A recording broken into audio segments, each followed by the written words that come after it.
reports for our committee meetings that you saw, so I will reconvene our regular board meeting now. And welcome a couple of new faces we have today. A new Faculty Senate President, Dr. David Locker, who will be with us this year, replacing Dermott, who is now the immediate past president. Oh, sorry, of the Faculty Senate. So welcome, Dr. Locker, and we'll look forward to hearing from you a little later in the meeting. Also is the new Staff Senate President, Michael Oper. Welcome. Familiar face. He's just in a new seat. So glad to see you here, and we'll look forward to hearing from you also later today. And then the final special announcement I have is a shout out to another person that's been around the table for a long time. In fact, I learned maybe since somewhere between 1967 and 70. He's been with the university and the board. Took a little recess for a stint as a circuit court judge for 12 years and then came back. But he's let the board know that after retiring from being a judge, he's now going to officially retire as counsel for the board. And so I wanted to recognize John Dermott. I think I met him maybe the third day I lived in Joplin in 1984, before I was even knew about Missouri Southern or was an attorney. And he was a great guy, looked me in the eye, and all the time I've known him, he's humble, he's steady, smart, strong, and one of the sharpest legal minds I worked for before I was a lawyer, as a lawyer appearing before him as judge, and now the last few years on the board. And his service has been invaluable, and I thank you for it.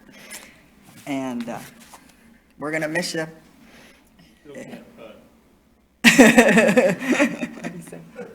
And thank you again. So,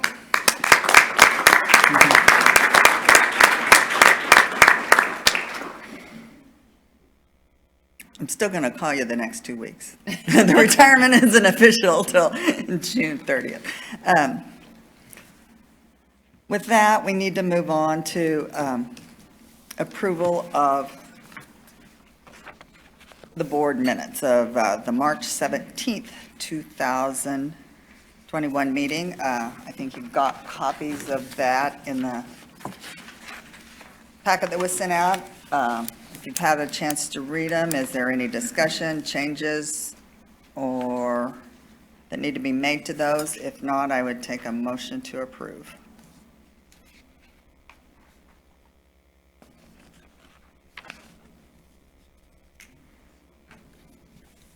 I have a motion by Governor Haley to approve the March 17th minutes. Is there a second? Second. Second by Governor Richard. All those in favor? Aye. So those minutes are approved. We'll move right into the reports then, and first we'll hear from Dr. Van Galen with the President's report.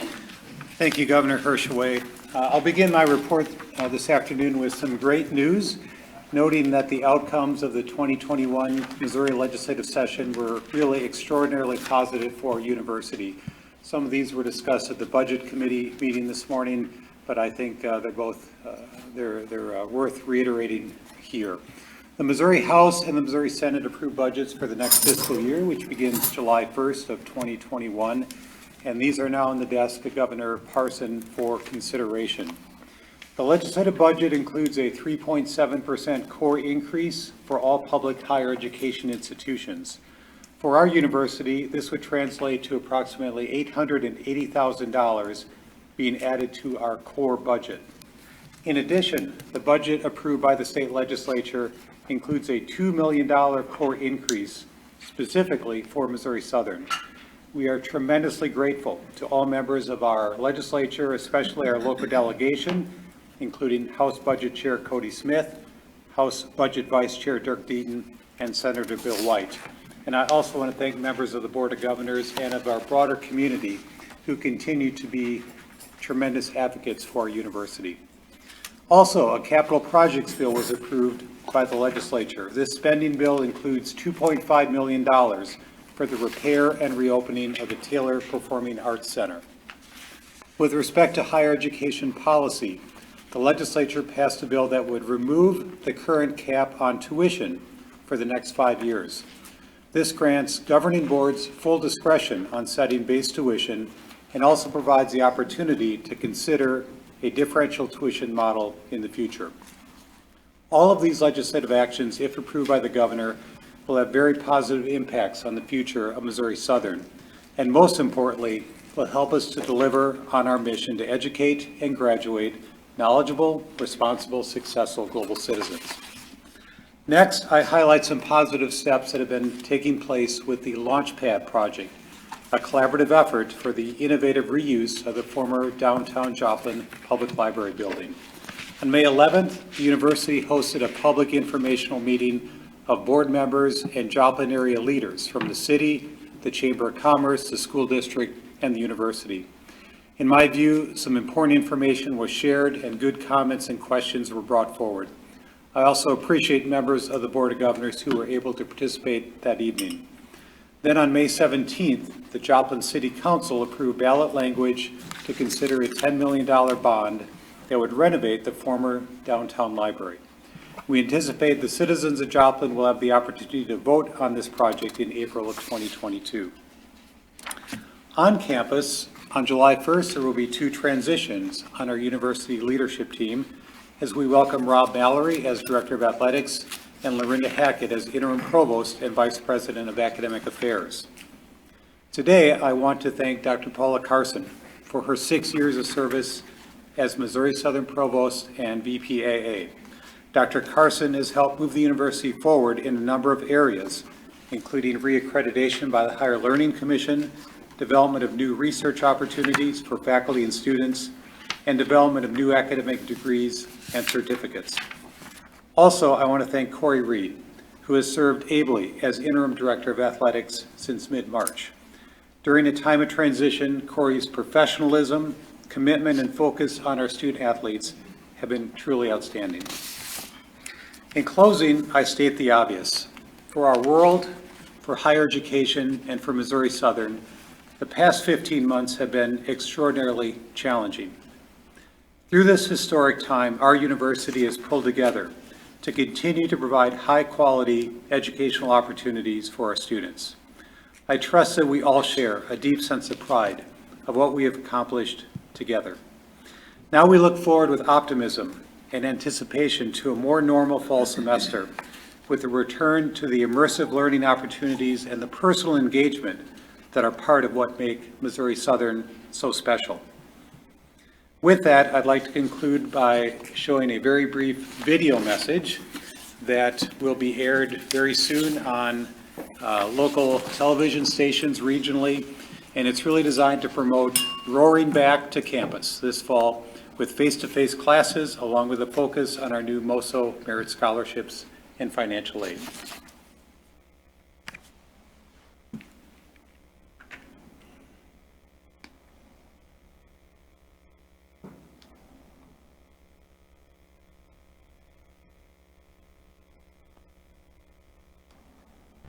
Missouri Southern State University is roaring back this fall with in-person classes and a full slate of campus activities and athletic events. We're also recognizing your academic success with our new MOSO Merit Scholarships, offering first-time freshmen up to $5,000 per year.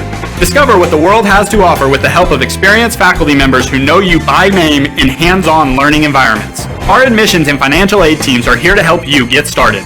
Learn more at mssu.edu/roaringback and be ready to roar with us this fall. With that, going Lions, and back to you, Governor Hirschway. Thank you, Dr. Van Galen. Our next report is from the Executive Vice President's Department, and Mr. Kevin Grime is here in place of Dr. Hodson today. Thank you. Happy to be here filling in for Dr. Hodson today. Just a couple of highlights from his report. Very first section, we're very pleased. The Foundation Board approved the use of unrestricted funds as matching money for 20 newly created endowments. They approved that in February of 2020, and I'm happy to report that 15 months later, all of those opportunities have been spoken for. So we've created 20 new endowments. We've done this before, but this time we required a commitment of a minimum of $25,000 to get a $10,000 match. In the past, it was a one-to-one, $10,000 for $10,000 match, and we're very proud that we were able to get all 20 of those new endowments established in this amount of time. Right below that, in Dr. Hodson's report, also very excited about where we're headed with planned giving marketing. Our website, specific to planned giving, has been revamped with so much very good information and resources for those who are considering their plans for their wills, trusts, other estate plans. We realize, of course, that a website doesn't do you any good unless someone is directed there or they're going to visit the website. So direct mail, email, social media campaigns have now been planned to drive people to this site, but I'm telling you, it is full of information and resources for really, so we can just start having more conversations with folks about planned giving with our alums and supporters. So I would encourage you to visit the site, plannedgiving.mssu.edu, and I think you'll be very pleased with it as well. A couple of other things. Our next Lion Pride Visit Day is set for Saturday, June 26th. The April and May dates were busy, as you can see, with 73 prospective students attending those 2 dates, and then one more is planned for a Saturday in mid-July. There's a couple of other sections included in the report. Wheeler Golf Facility dedication was a fun event. Very proud of that facility renovation. And then there's some information in there about robust student recruitment marketing plans, but those are the highlights for now. Happy to answer any questions.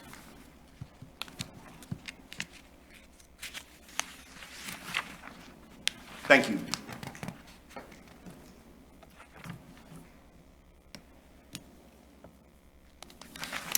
Okay, thank you, Mr. Grime. Next, we move to the Academic Affairs Report, and we will hear from Ms. Lorinda Hackett, who is currently the Interim Dean of the Colleges of Education and Health Sciences. But as we know, she, July 1st, 2 weeks, will be our Interim Provost while we undertake a Provost search. Ms. Hackett. Okay, thank you. I do appreciate the opportunity to serve in the capacity beginning July 1 as interim provost. Missouri Southern has a tremendous a tremendous history of academic success.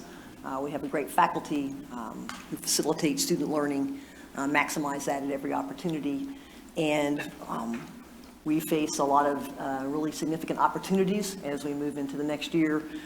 To build additional efficacious degrees where we have student choice, in addition to the certificate programs, degrees that we offer now. So I am looking forward to that challenge and opportunity. One of the most unique things that we have up and running officially August 2 of 2021 is our Acacia Center. It is our Applied Behavior Analysis Center. This is perhaps a non-hard hat tour opportunity when we return in the fall compared to our visit with the Lion Village earlier today. This center will offer a plethora of resources that will help families with children that have unique academic, social, and emotional needs. Really good news, and you heard about this, I know at an earlier board meeting, is that the entire renovation for the Acacia Center was funded by 2 grants, one a child care grant, and the second a MoExcel's workforce development grant. So it's really nice when you can have $600,000 to build a unique resource of this type. In addition to the services provided at the community level, our MSSU students will have the opportunity to earn a certificate in applied behavior analysis, as well as a emphasis area in our psychology degree, but it is written in such a way, the credentialing process, so that it could be applied to any degree on campus, as the wide range of needs of children with autism.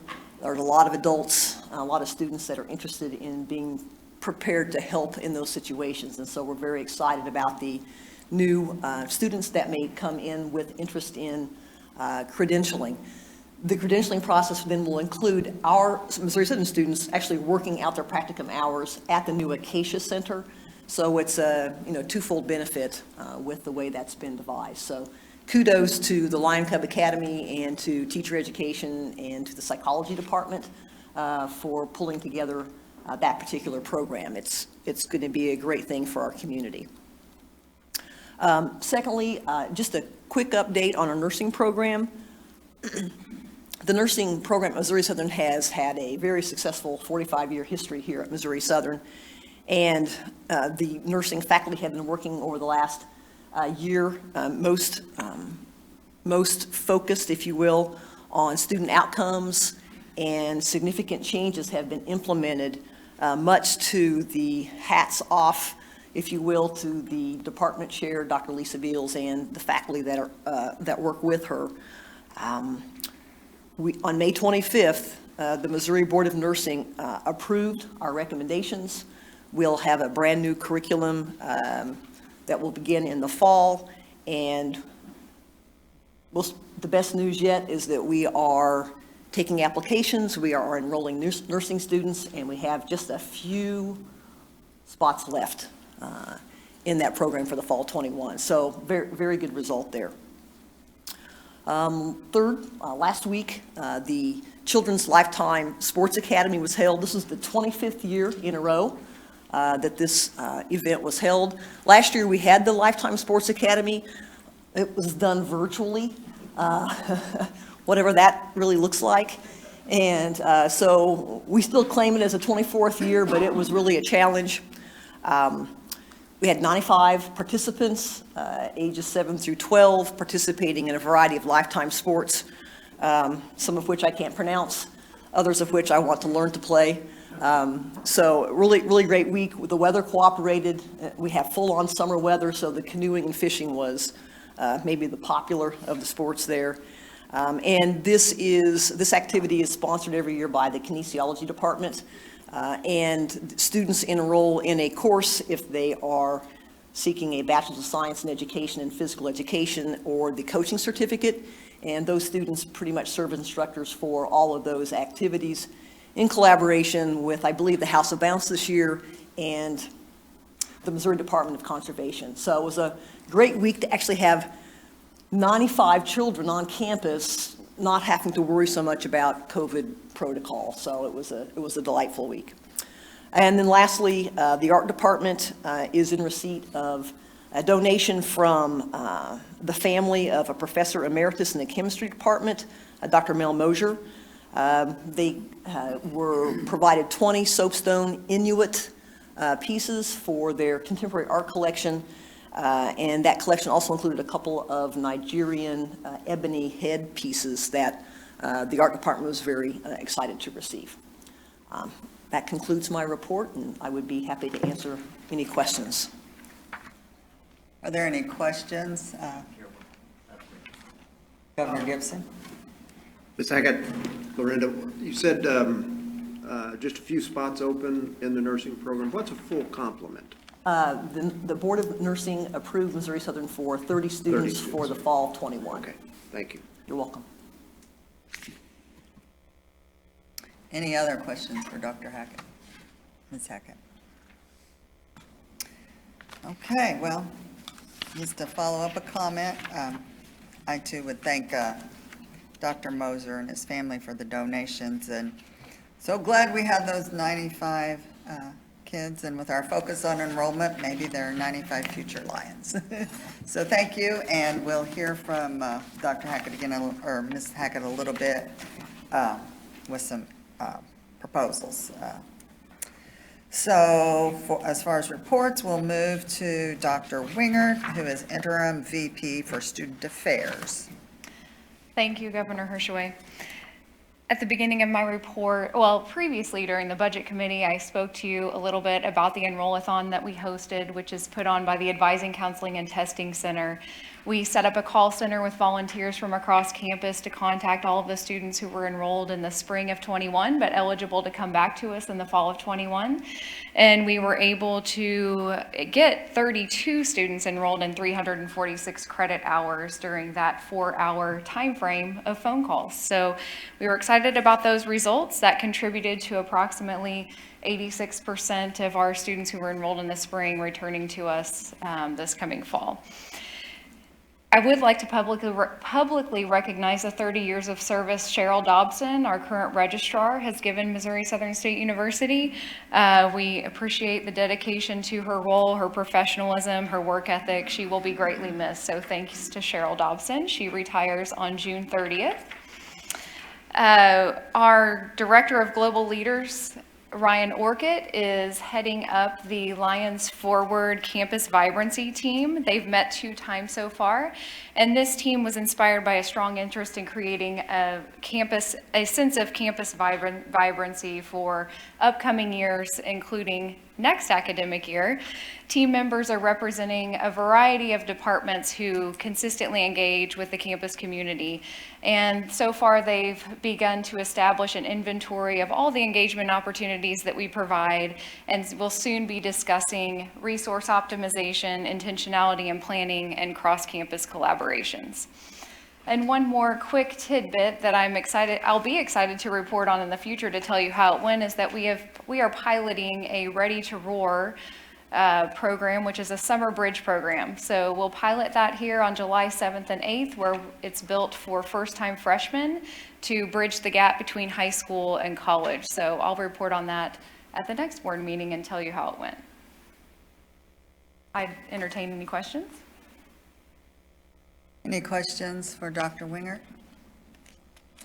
I have one.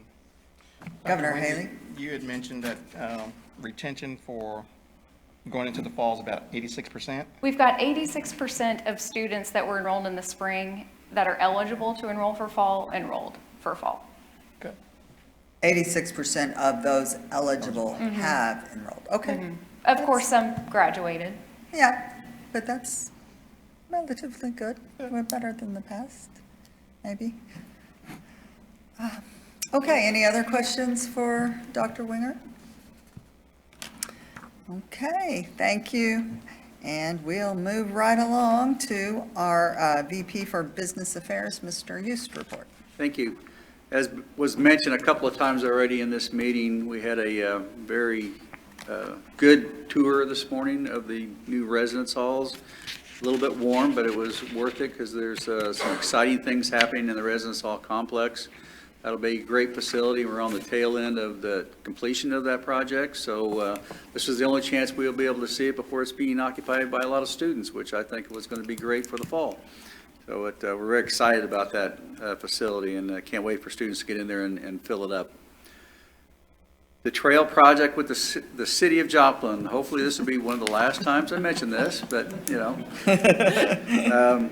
I talked to somebody from the city last night, and they are waiting on some information from MoDOT in order for them to convey the property to Missouri Southern. So once that happens, and they feel very confident, they even said, go ahead and have your ribbon cutting, go ahead and have your celebration, which, you know, we could do that, and we probably will.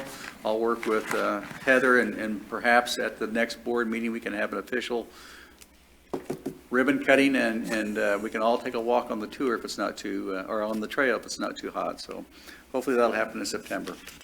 The campus improvements to the oval and to the streets and to the parking lot on this campus, hopefully that would have been already commenced by now, but we're running into a small issue with the contractors. They're extremely busy right now, evidently, and we wanted to have things completed by the time students get on campus, so we put a turnaround time of very quick. Well, that kind of deterred people from, you know, bidding on the project, so we're going to have to loosen the reins a little bit, if you will, and extend that time out for the project to be completed, and we'll do that next week. And we already talked to some contractors, and they said they'll bid on this, so I don't think we're going to have any problem in getting that done. And finally, as Dr. Van Galen mentioned in his report, we received $2.5 million to renovate Taylor Performing Arts Center. So we will commence on that project just as soon as we can finalize all the documents to put it out for bid. And we can get the contractor on board. Hopefully, we will not have any issue like we did with the Oval project, but as soon as we get a contractor on board, we will commence work on that project. That's all I have unless somebody has any questions. I have a question. What Okay. kind of fitness equipment are we going to install on a trail project? Well, it's funny you should ask that. Our not our health department, but our wellness committee has received some grant funds. They purchased, I know, one pretty sizable piece of equipment and then 4 smaller pieces. And they'll place, you've seen something like that when you walk on some type of a trail, they'll periodically put a piece of equipment for you to stop, take a break, do a little exercise, and whatever the case may be, chin-ups, whatever. And so we have 3 or 4 of those being purchased, not with Missouri Southern funds, with grant funds, and we'll be installing those as soon as the ground is, we're comfortable enough to drive a cement truck, go ahead and put a concrete pad on for those. So there's going to be 1 or 2 or more of those along the trail. Does it include a merry-go-round? Does not. It defeats the whole purpose. I think years ago, there was a setup like that at the old St. John's Trail, which no longer exists. Yeah, there's periodic stops where you Yeah. do a little. I never did it, but I saw. I heard about that too. Never stopped? I think that's the intent, is to put periodic stops so that we can stay fit. Thank you. Okay, are there any other questions for Mr. Yost? Okay, next we will hear from Ms. Corey Reed, and again, on behalf of the board, we thank you for your service and look forward to continuing to work with you in a different capacity. Yeah, thank you very much. There's a lot of information here. We had a very busy and successful spring this year with all of our teams competing, so I'll hit some of the high notes, but I want to make sure to recognize the accomplishments our student athletes were able to receive this year, especially this spring. We had an overall program-wide spring semester GPA of 3.08. That is the 6th straight semester that we were above a 3.0. Softball was the leader this past spring with a 3.49, and we had 14 student athletes with a perfect 4.0 GPA. In the MIAA, we placed second in the MIAA Commissioners Cup standing. I know the last meeting we had, we were in first place. The spring was tight, but we ended up getting second in that, but we were still very excited considering the year that we've had as well. Our women's track and field team took first place at the outdoor championships and were runners up at indoor. Our men's team took second place at outdoor. And then we had baseball, softball, and men's basketball all with third place finishes in the conference. So exciting for all of them. A couple other highlights from softball. The team finished third, as I mentioned. Their record was 30-15-1, and they were picked in the preseason poll to be 11th. So a tremendous season on their part. Coach Hallie Blackney was named the MIAA Coach of the Year, and we had 8 student athletes named to the All MIAA team, and 1 student athlete who was also named to the All Region team, Josie Tofi. Baseball finished their season 30-13. We had 10 Lions earn All MIAA honors, and one of our student athletes, Zach Parrish, who many of you probably heard his name in the news a little bit this year, received several All-American regional and national honors for Pitcher of the Year, and he is also the new record holder for strikeouts for Division II as well. So baseball had a great season. I traveled with the track and field team to Michigan for the outdoor championships a few weeks ago, and we brought home 15 All-American performances there. The women finished 7th overall, and the men finished 8th overall. So they had a tremendous season.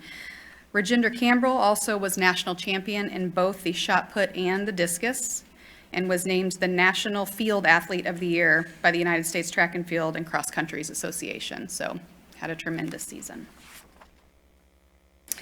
Just this morning, while we were on our tour, I believe, we announced the 2021 Missouri Southern Athletics Hall of Fame class. There are 4 individuals and 2 teams. They will be recognized at the home football game on October 30th, 2021 this year. Their names are listed. And then last week, when we had our yearly MIAA meetings, they had their Hall of Fame induction as well, and we had 2 Missouri Southern representatives inducted, Coach Robert Korn and Tangela Given-Stedham, who is a track and field athlete here at Missouri Southern. Any questions? Thank you, Ms. Reed. Are there any questions of Ms. Reed? And congratulations to all these student athletes on their academic performances as well as their athletic performances. Okay, next we'll hear from our treasurer, Ms. Ice. And let me remind myself, after we hear her report, it is one that we do need to approve by motion. I've skipped that before and had to circle back, so I'm saying it now so you can remind me. Thank you. Good afternoon. We will look at the financial statements as of May 31, 2021. When we look at the cash graph, you can see that there's a variance of about $450,000 decrease over the prior year. The next thing we look at is the statement of net position. And when we look at that, you can see the cash balances on there as well as the new reserved cash line that is detailed there. And I wanted to talk a little bit about restricted cash. That's showing $12.1 million. And within that is the remaining bond funding that we have yet to be spent on the Lion Village and some of the older facilities. We also have our insurance money in there. And then we have also separated out the federal stabilization money that we are using for some of the campus improvements that Rob mentioned earlier. So we have total assets of about $177 million. We have total liabilities of $126 million, and that gives us a net position at the end of that month for $51 million. The next thing we take a look at is the comparative statement of revenues, expenses, and changes in net position. And you can see almost every line on there, almost every one of them has an explanation. You can only imagine with all the CARES money that's been flowing through there, it shows up in several different line items, both on the expense side and the revenue side. When we look at the total operating revenues, we do show a decrease of about $6.6 million over the prior year.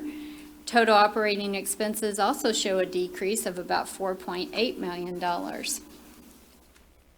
When we look at non-operating revenues, you can see the regular appropriations have almost caught up, and when we finish this year, we will end up with a little more in appropriations for 21 than we did over 20. And also outlined there is the federal stabilization money that we've received thus far through the end of May. And you can see the CARES dollars that we have received in FY21, which is $7.2 million. And as I mentioned at the Budget Audit Committee meeting, we have drawn down some additional funding within the month of June that will be in those balances at year end. When we look at the current year, we show that we have income before the revenues of about $2 million. In the prior year, we had a loss of about 1.2. That gives us an increase between the 2 years of about $3.2 million. Do have a couple of other updates from my office. One of the very first things I have to share with you is the presentation of the FY20 audit. I know that sounds a little odd. We presented the finance portion of the audit at the January board meeting. They call that the short form being 60 pages.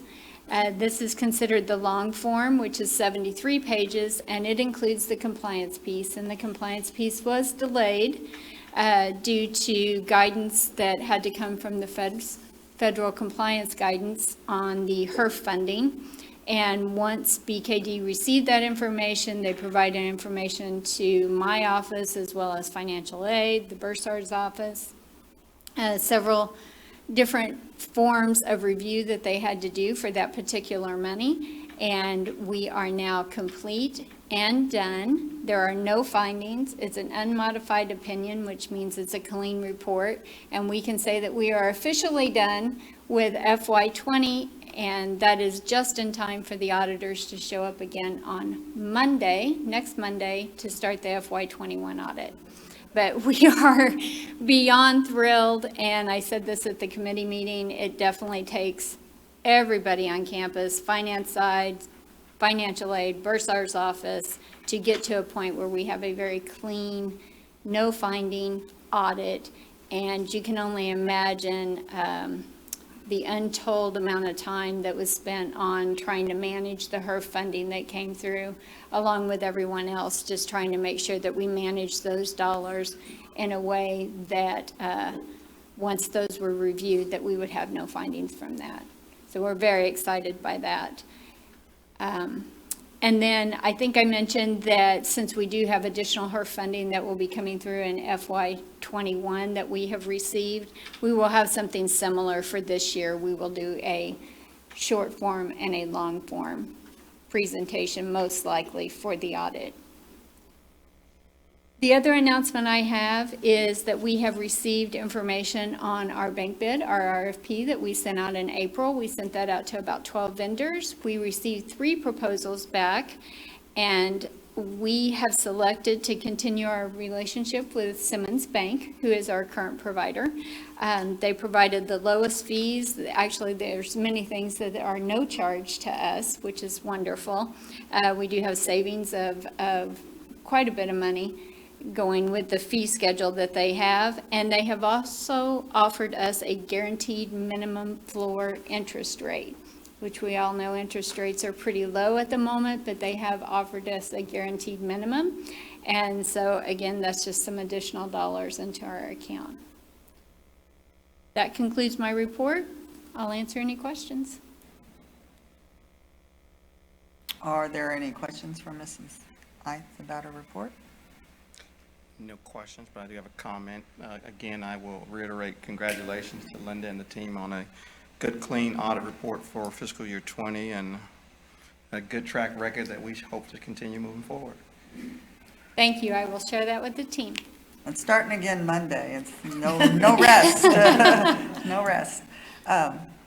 And as she mentioned, the budget committee did meet this morning, and there will be some proposals later during the committee reports, but for now, as I reminded myself, I think the board needs to approve, and I'd entertain a motion to approve Ms. Ives' regular financial reports to the board. So moved. And the first by Governor Haley. Second. Second by Governor Oplotnik. I think she beat you. She did. All those in She's favor of fast. She's quick. approving Ms. Ives' financial reports? Aye. Aye. Okay, those reports are approved, and thank you again for all your work and your report. Next, our new Faculty Senate President will give us a report. Dr. Locker? Thank you. As you can see from the report I submitted, we have sort of 1.5 carryover items from last year. We're still working on the intellectual property statement, which I believe hopefully is reaching the end of the process. It's been a very long process to get that going. We have hopes that that will be soon. Policy language that allows for promotion of our non-tenure track faculty, that's actually essentially resolved, but still there'll be a slight carryover for approvals in the fall. And then I misspoke. The third item that I had on there, we actually completed in May. I just sort of forgot that we were done because we talked about it for so long. So we have that.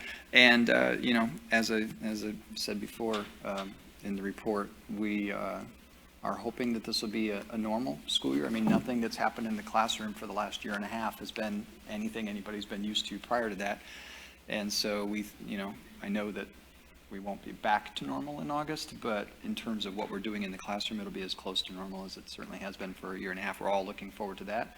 We're looking forward to a good year of working, you know, in a positive direction to do everything we can to keep Missouri Southern healthy. Thank you. Are there any questions? And if not, I got a couple of comments. Any questions for Dr. Locker about the Faculty Senate? Again, I would welcome you, and thank you to you and all the faculty and Faculty Senate for your work the last year. You know, we've talked about it a lot, how you pivoted, as Dr. Haggis said, but you can't say thank you enough. And we hope it's over, but we appreciate the flexibility and just hanging in there and doing your job.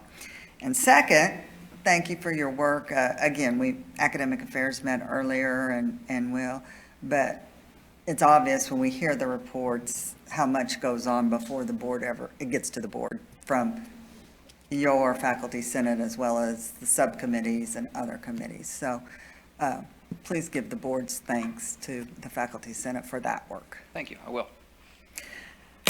Okay, next, our new staff senate president, Mr. Oper. Good afternoon.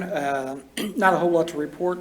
The first thing is staff senate changed some bylaws. We presented those to the president's cabinet and it was voted on and approved. The first change was to additional changes for a parliamentarian, adding them to the executive committee to make sure we stay on track. The next thing was adding additional procedures for ending one Senate year and starting a new one. So now in June, there will be 2 meetings, one to close out the June meeting and the next one to start the new year.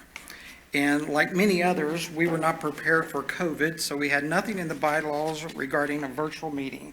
So we have put those in the bylaws, hoping to never use them again. So the next one was we removed the compensation subcommittee and combined that with staff welfare. Then the next one is staff elections. A call of nominations was sent out early in April. And elections were held 1st of May with over 130 ballots. That's one of our biggest election years.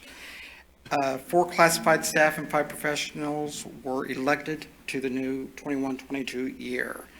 The staff senators took over immediately following our oath meeting, and the first item on the agenda was elect new officers. And those officers are myself, who I work in the physical plant. I'm a custodial supervisor. The next is President-elect is Miss Ashley Brownfield.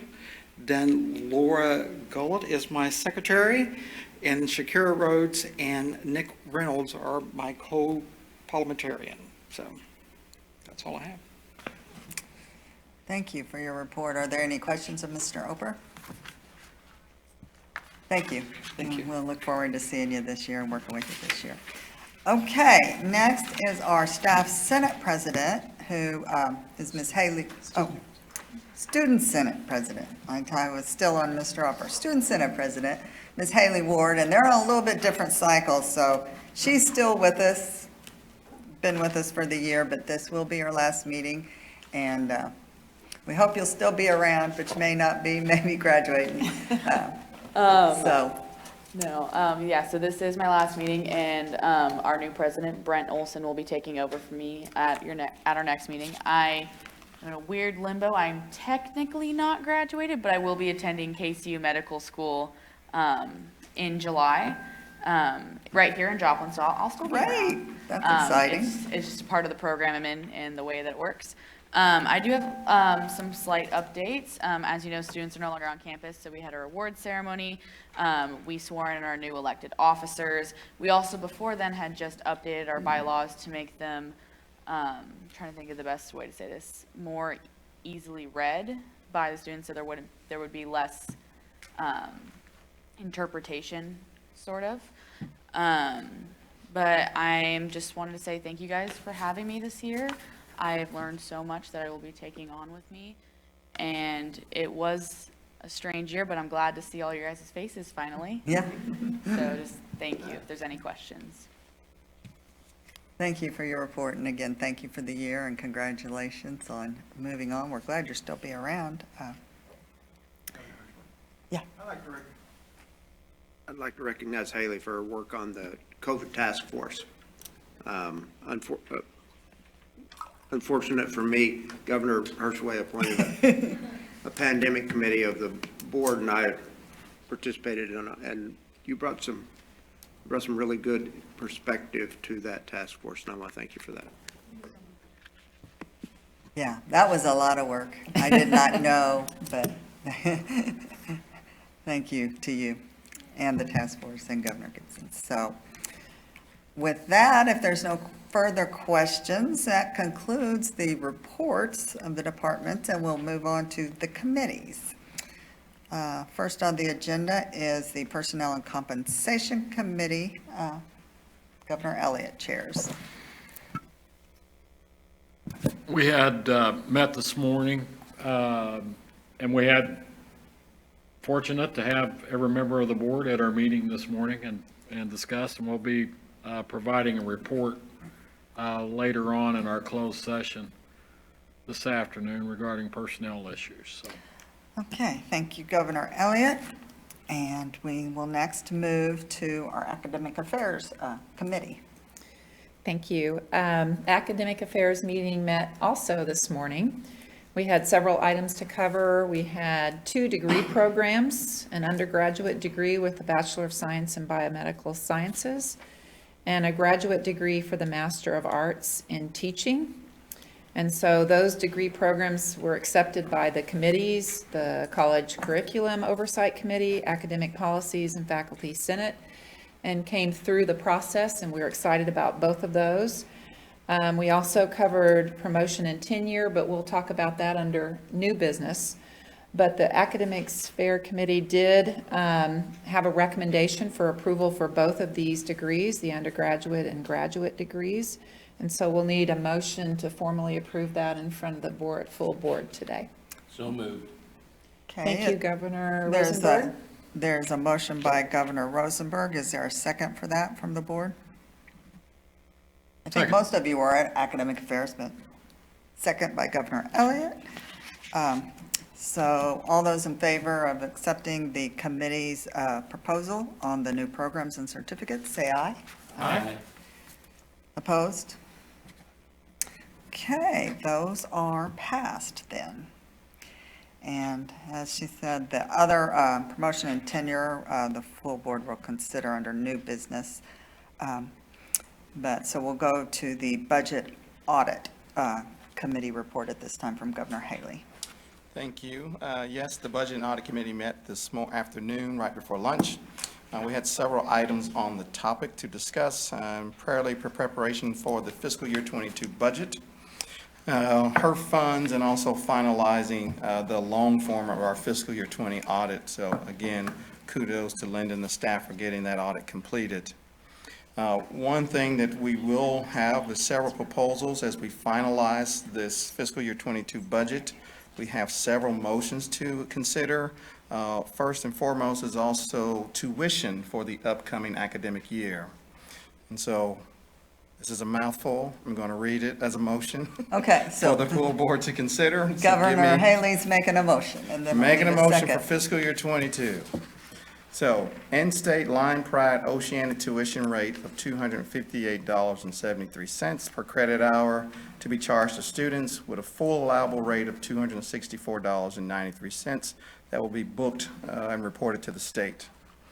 Out-of-state tuition rate of $529.86 per credit hour.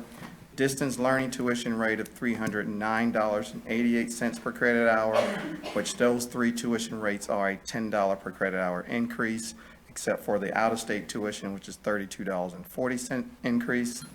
And then our graduate tuition rate of $350 per credit hour and dual credit tuition rate of $50 per credit hour remain unchanged for the upcoming academic year. So the Budget Committee heard that this morning. Governor Haley's made a motion about the tuition. Is there a second or any questions? Second. Second by Governor Gibson. All those in favor? Aye. Aye. Opposed? So that the motion about tuition is passed. Next item from the Budget Committee? Yes, so again, back to the fiscal year 22 budget. We reviewed the budget. We've asked lots of questions. We had fancy graphs and charts that everyone got a chance to look at and review. And so I'd like to also make a motion to approve an $82.7 million revenue budget for fiscal year 22. Okay, Governor Haley's made a motion about the fiscal year 22 budget. Is there upon recommendation from the Budget Committee and passage there, is there a second of that motion? Or Second. any questions? A second by Governor Elliott. All those in favor? Aye. Aye. Opposed? So the motion about the fiscal 22 budget has passed. And the next item from the Next Budget item. Committee. Included in our fiscal year 22 budget is compensation increases, and so the Budget and Audit Committee approved and recommends to allocate $500,000 in compensation increases to staff and faculty for the fiscal year 22 year. Okay, and I think Mr. Hughes mentioned that too. Is that a motion you're making, or does someone else want to make a motion about the compensation increase? his motion. Okay, Governor Haley's motion, Gibson has seconded. Is there any further discussion about the compensation increases? None? So all those in favor? Aye. Opposed? That motion is passed. We might borrow the Senate, the staff Senate's parliamentarian for some of these busy meetings. This is a lot of motions today, but important. So is there another proposal from the There Budget is Committee? one last recommendation, as Ms. Ice has recommended and talked about the fiscal year 20 long form, to finally get that completed and make a motion to adopt and accept BKD's completion of the long form audit that was clean and unmodified. And I think there's a copy of it. Yes. At all the You have the governors. pages before you that we've all looked at. And I will second that. Okay, Governor Haley's made a motion to approve the audit, and Governor Elliott has seconded it. Any further questions or discussion? If not, all those in favor say aye. Aye. Opposed? Hearing none, the board approves the fiscal year 20 audit. That is it for the committee reports at this time. Governor Hirschway, I left out something very important, so can we circle back to academic affairs real quick? Yes. Okay. We have some special guests here today that we're going to talk about the degree programs, and I just skimmed right through it. I guess that big lunch, I was half asleep over here and left out the most important part. So I'm going to turn it back over to Lorinda Hackett. She's going to introduce a couple faculties here that are specifically going to talk about the two programs that we just approved. And again, my apologies for skipping over that. But It's we'll probably circle my back to you. fault, getting caught up in motions. Thank you. No worries. It probably gave them an opportunity to wake up from their lunch as well, so we'll have some time to recover. So I would like to introduce three of my colleagues, three department chairs, Dr. Susan Craig, Dr. David Charlo, and Dr. Jason Willand, who will address the two programs that you have just approved, as well as Dr. Charlo, a third that was approved at the previous board meeting. And if you looked really closely at the roaring back video, I believe Dr. Willand had a little spot, second or two, in that particular video. So I'm very appreciative of them coming today to provide a brief overview of the programs. They have worked most intimately with those, and I surely appreciate their expertise. I thought it would be good if you hear from the people that are in the trenches doing the good work of producing new degrees that should facilitate enrollment and provide some choices for our students that they've not had before. So thank you all very much.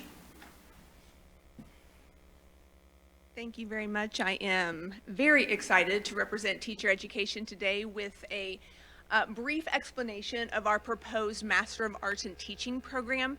So before we jump into the particulars, I want to give you just a little bit of context. So this is the time of year where our P12 partners in education are working hard to staff their schools for the fall. And it's about this time every year that we get a lot of phone calls from area principals wanting to know how many science teachers we can send their direction.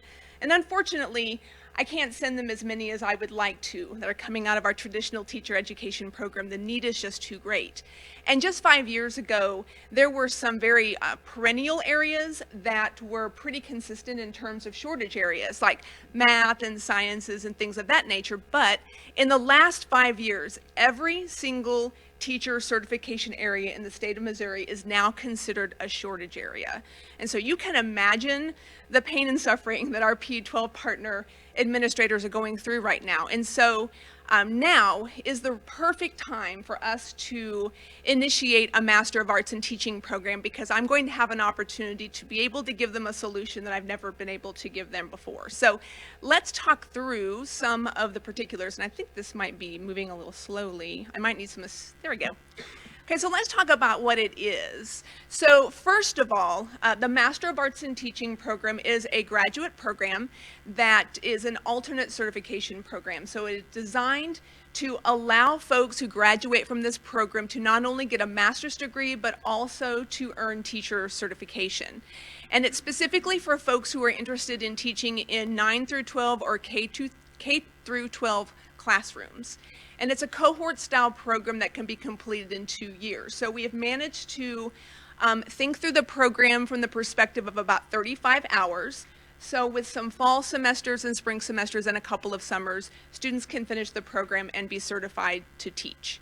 So obviously it's designed for folks who already have a bachelor's degree in a content area, and that can be either the person who just graduated with a bachelor's degree and has decided that maybe teaching would be a great option, or it could be the person who is interested in a midstream professional change and now wants to come into the teaching profession, has a background in a content area, but needs a route to certification. It's also for students who didn't complete a traditional teacher education program. All of our classes are offered online, so students can take the coursework online and still be an instructor in a classroom, so it's incredibly convenient and allows students to be able to make their professional goals a reality. In terms of the benefits, it provides an avenue for school districts to have qualified candidates for critical shortage areas. So if a school district can identify somebody who might be interested in teaching in the district and they have the content expertise but don't have the certification, we will be able to provide a solution where that particular candidate could be working in that classroom directly while working on their certification at the same time. So it's a fantastic win-win-win for us, for our districts, for our candidates, and I am really excited to see it come to fruition. So any questions at all? Do you anticipate enrolling your first student? If everything goes well, governance-wise, maybe fall of '22. That might be the earliest. And we expect interest to be very brisk. Thank you so much. Thank you.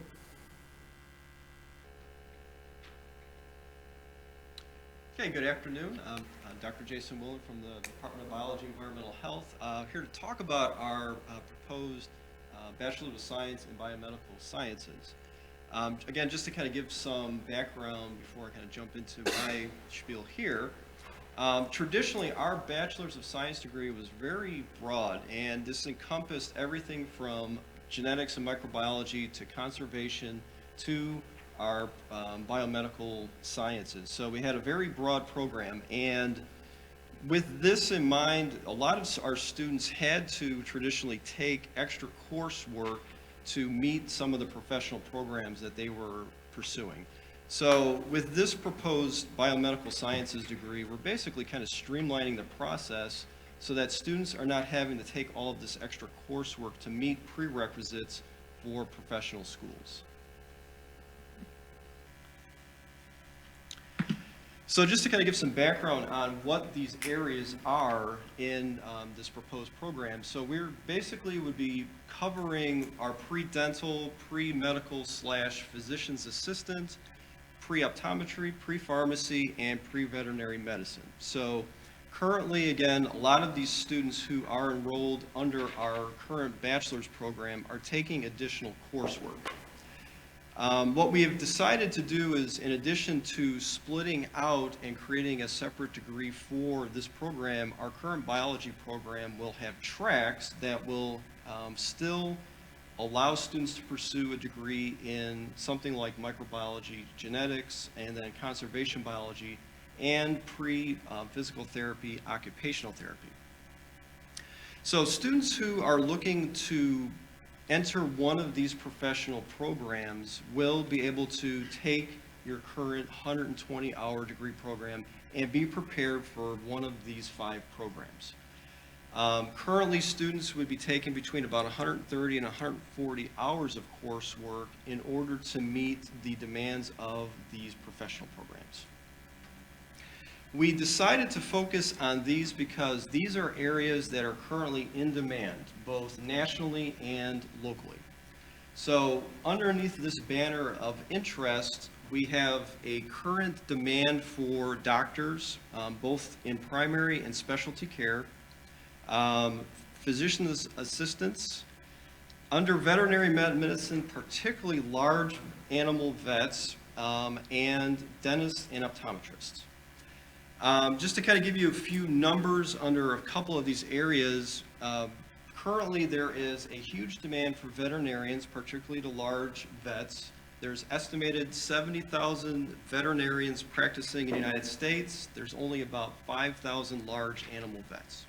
So as you can imagine, if you're looking at an area like the Midwest and Western United States where there is a large number of ranching and such, there is quite a shortage of individual veterinarians to meet the demand of large animals.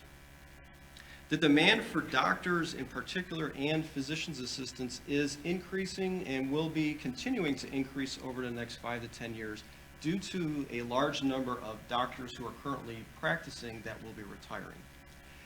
Kind of in a smaller category in kind of the demand would be dentists, optometrists, and then kind of at the end of that spectrum, pharmacists. So as I mentioned here, we expect this demand to continue to increase, and again, this will affect both locally and nationally. With that, I will take any questions. Thank you. Thank you. Good afternoon. It's great to see you all again. I'm here to talk on behalf of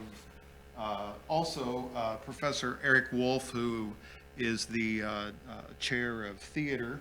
He's currently in Central City, Colorado, where he is an artist in residence and teacher there for their Central City Opera, which is, I think, one of the oldest opera companies in the United States. So I'm also speaking on his behalf. When I came here to Missouri Southern, I guess it's been 11 years ago, one of the things that I noticed was that we had several students who were in music, we had several in theater, and those students had a hard time doing classes on either side of the fence. Theater students in music, music students in theater.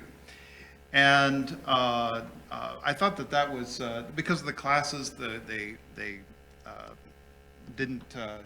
couldn't take one class in music and take another in theater. And so I had always had a dream that maybe we should tap into particularly this type of a degree, particularly because of the high schools in the area having so many show choirs and also putting on musicals every year. And I just felt like this would be something that would be a great thing. And so when Professor Wolf came on board a couple years ago, he and I talked, and we immediately designed a degree in music theater, but that rested on the music side. So we had this Bachelor of Music in music theater, and it seemed very logical then to move on to do the the Bachelor of Fine Arts in theater on the other side of on the theater side. So what is this degree? Well, obviously it's for those who wish to pursue music theater. We think this is a great degree to consider the fact that now that COVID is finished, we hope, or at least we're on the downside of it, and we know that, for example, Broadway is going to be opening up here this fall, that this is a degree that students will be very interested in. I told my students, I said, please do not leave the arts. The arts will not die. I said, how do I know this? I said, if you look at history, the arts always survive in times of trouble. And so we need those people out there performing. And so this is for those students, of course, who are wishing to think about music and theater together. What this program does, and what we weren't able to do, as I said earlier, is to mix both music classes and theater classes. And so Professor Wolf and I have worked very closely to design our schedules so there will be no conflicts. So for example, a student who may focus in the theater side more can still be in chamber singers, for example, and then vice versa into other parts in the theater. So we have two different degrees that focus in theater, and the newest one, as I said, is the Bachelor of Fine Arts. Why do we have then two separate focuses? Well, to bring in what I talked a little bit about earlier, we have those students who like to sing and want a degree in music theater, but perhaps who want to focus in also stage plays and film. So that would be the Bachelor of Fine Arts in Theater. For those people who maybe would like to go on to sing opera or oratorio work as well, then the Bachelor of Music side is for those students. So that's why we have those two different. Again, trying to meet that need of the two different types of students we have in the area.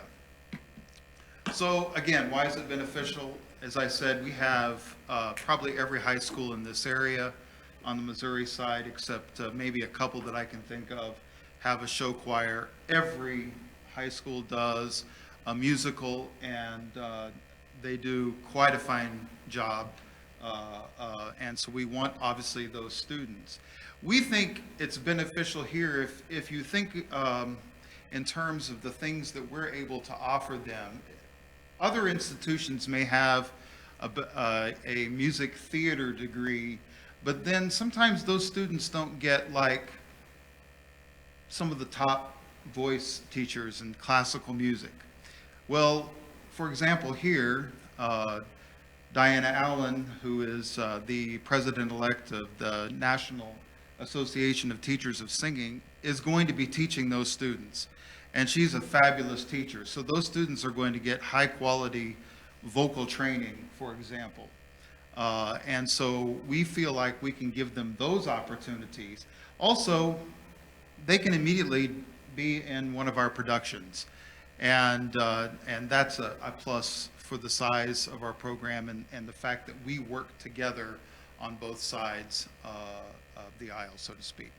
And then we're one of the only institutions that has the class Business for Performing Artists at the core, which teaches them how to manage themselves in terms of getting out there for auditions and this sort of thing. And so I think that's a real plus. That's all I have to say. Does anybody have any questions?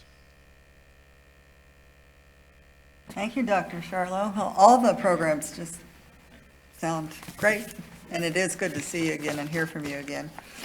Thank you, Lorinda, for setting that up. Sorry, I skipped right over that. We appreciate the details surrounding each of those degrees. Very helpful. Thank you. And it is so positive for the university to see such a wide array from the sciences to the arts. Now academic affairs is done. Okay. And that concludes the committee reports. So we will, is there any other old business then that we need to take up that any board member knows of? If there's no other old business, we will move to new business, and a couple of things under there. First is the, again, from academic affairs, the board needs to officially, the full board needs to officially approve under the bylaws the tenure and promotion recommendations. Okay, Lorinda, go ahead. Okay, thank you. Following review of candidate materials and the recommendation of the Tenure and Promotion Committee, the recommendation of Dr. Van Galen, the recommendation of our provost, Dr. Paula Carson, And then following the recommendation of the Academic Affairs Committee that met earlier, you all have before you a list of faculty we're asking for approval for tenure and/or promotion. And so I would turn that over to the board for a motion and to carry out the business. About the, or any questions about the tenure and promotion recommendations that the Academic Affairs Committee approved this morning? Is there a motion to approve those then? So moved. Recommend that the slate given to us this morning be approved for either tenure, promotion, or both. Okay, I have a motion by Governor Oplotnik and then a second by Governor Rosenberg. Any further discussion about that? If not, all those in favor say aye. Aye. Opposed? Those tenure and promotions are then passed, and congratulations. It's exciting. So, the next item of new business is the yearly election of board officers. We have 4 positions that we need to fill: the chairman, the vice chairperson, the treasurer, and the secretary. So, any discussions about those positions or any motions? Move treasurer and secretary. Yes, we need both of those. I'll move Ms. Ice for treasurer. Okay, is there a second? Second. Second by Governor Haley. All those in favor of Ms. Ice as treasurer for the board, say aye. Aye. Opposed? Thank you. We're glad to be working with you again. Next, I guess we need to elect a board secretary. And Laura Boyd is our current board secretary, and great and very easy to work with. So is there a motion about the board secretary? Make a motion to recommend Laura to continue as board secretary. Is there a second? I'll second. A second by Governor Oplotnik, first by Haley. All those in favor of Laura Boyd continuing to serve as the board secretary? Aye. Aye. Opposed? Glad you'll be around. Okay, the next positions are vice chair and chair. I move for vice chair, Governor Anita Plotnick. Is there a second? Second by Governor Richard. All those in favor? Aye. Opposed?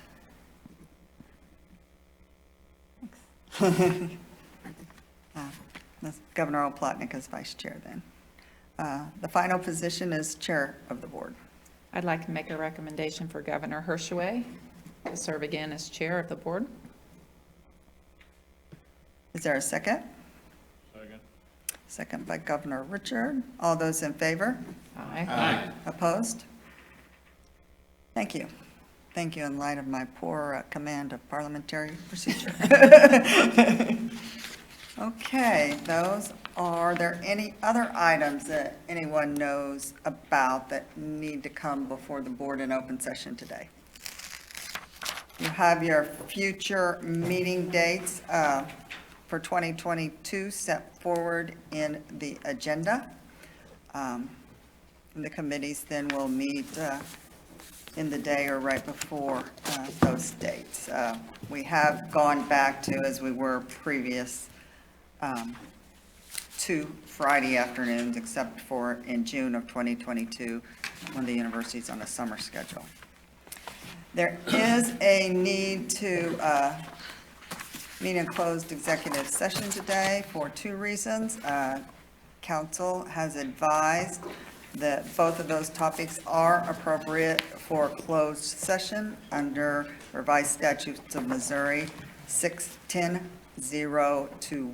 subsections 1 and 3, having to do with legal affairs of the university and personnel matters that need to be discussed. So we do need a motion to go into closed session and a second and a roll call vote. I have I'll a motion. second. A motion by Governor Gibson. I think I heard Governor Oplotnik as second first. She's quick. If the secretary could take the roll after she gets a minute to catch up, we were moving fast. T. Mark Elliott, Yes? Bill Gibson. Yes. Carlos Haley. Yes. Allison Hershaway, Yes. Marianne Morgan, Anita Oplotnik, Yes. Ron Richard, and Dr. Rosenberg. Yes. So I think we are moving to room 243 for our closed session. 3:43. 343. I don't, my glasses. I don't wanna Can go I blame downstairs. it all on the I don't wanna go glasses? downstairs. I was blaming it on the fog from the glasses.